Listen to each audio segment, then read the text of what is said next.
आज धनबाद जिले में 51 ग्रुप में सभी 130 शराब दुकानों को बंदोबस्ती लॉटरी के माध्यम से पूरी कर ली गई है। इसमें 24 देसी शराब की दुकानें जबकि 106 कंपोजिट दुकानें हैं।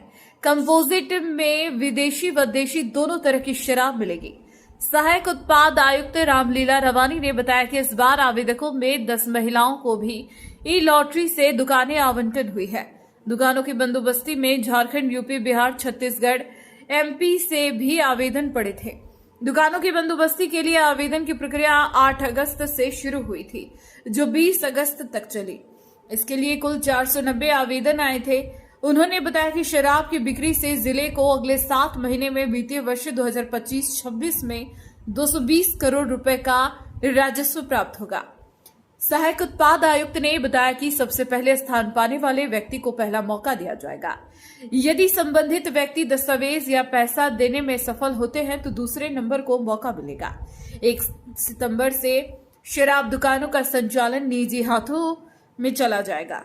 वर्तमान में झारखंड राज्य बिवरेजेस कॉरपोरेशन लिमिटेड शराब दुकानों का संचालन कर रही है। नई उत्पादन नीति का जो लॉटरी का था, जिसमें हम धनबाद जिला में 130 दुकानें थी, 51 लॉट बनाया गया था, जिसमें सभी दुकानों का सेटलमेंट कर दिया गया है ऑनलाइन लॉटरी के द्वारा, जिसमें सरकार को सिक्योरिटी राशि में 17,73,000 करोड़ 73,63,819 रुपया मिलने की संभावना है, या मिल जाएगी जी। ये क्या मतलब रेवेन्यू मिला है सर? हाँ, 5% सिक्योरिटी जो डिपॉजिट उसका जमा रहेगा, जब वो दुकान छोड़ेंगे तब इसको वापसी किया जाएगा। और 7% ETD एक्साइज ट्रांसफर ड्यूटी 26,60,45,694 रुपया सरकार को प्राप्त होगी। टोटल 44,34,09,513 रुपया मिलने की संभावना है। कुल कितने ग्रुप का हुआ है सर? इसमें 51 ग्रुप था, जिसमें 2 से 4 तक का दुकानों की संख्या थी, जिसमें आपका 130 दुकानें टोटल थी और सभी दुकानों को सफल तरीका से सेटलमेंट कर लिया गया है, जिसको अभी कुछ देर में हम लोग डीसी साहब के साइन होने के बाद उसको प्रकाशित कर देंगे। हैंडओवर की प्रक्रिया कब से होगी? हैंडओवर तो 1 तारीख से उनको खोलना है। अब है कि वो ये जो राशि है सिक्योरिटी मनी और ETD की राशि, इन लोगों का 7-8 दिन के अंदर में इन लोगों को जमा कर देना चाहिए और उसके बाद अपना दुकान खोलना है और अपना परमिट लेके माल खरीद के बेचना है। जो आवेदन कितने पड़े थे? आवेदन 490 पड़े थे, है ना। और उसमें भिन्न प्रकार का दुकानें हैं, जिसमें 126 लगभग था कंपोजिट और 24 ये कलकत्ता है देसी शराब की दुकानें थी। सभी सेटलमेंट कर लिया गया।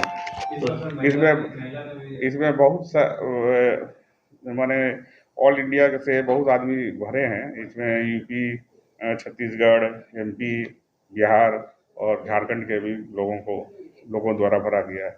विशेषकर महिलाओं ने 10 आपको लग रहा है करीब 8 से 10 महिलाएं हैं जो लाइसेंसी बनी हुई, उनका नंबर लॉट हुआ है जी। सर, ये जो आवेदन की राशि थी, अमाउंट जो लोगों का आया था, वो तो नॉन रिफंडेबल है?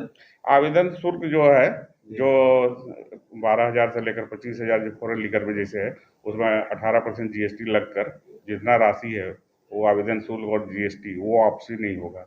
अगर मान लीजिए किसी को दुकान नहीं मिला है तो उसको 2% की EMD की राशि वापस कर दिया जाएगा। तो आवेदन शुल्क में कितनी राशि सरकार को प्राप्त हुई सर? आवेदन शुल्क में 2.5 करोड़ लगभग धनबाद में प्राप्त हुआ है।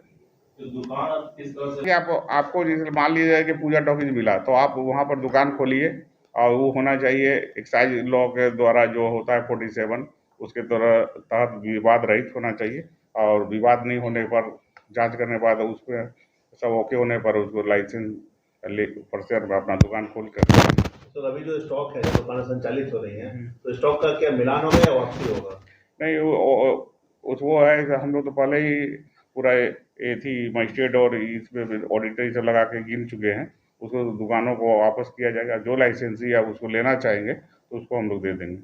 और MRP वगैरह पे निगरानी रहेगा? इसमें है कि नई उत्पाद नीति में जो है पूरा तरह से आधुनिक बनाया गया है। जो स्कैनर जो है कि आधुनिक तरीका से वो अपना लगा सकते हैं और जैसे होता है कि पोस्ट मशीन लगाएंगे, जैसे रिलायंस प्रेस सब में होता है। इसलिए किसी तरह का इसमें झंझट होने का जरूरत नहीं, वो जैसे बाबा रामदेव चलाते हैं उस तरह का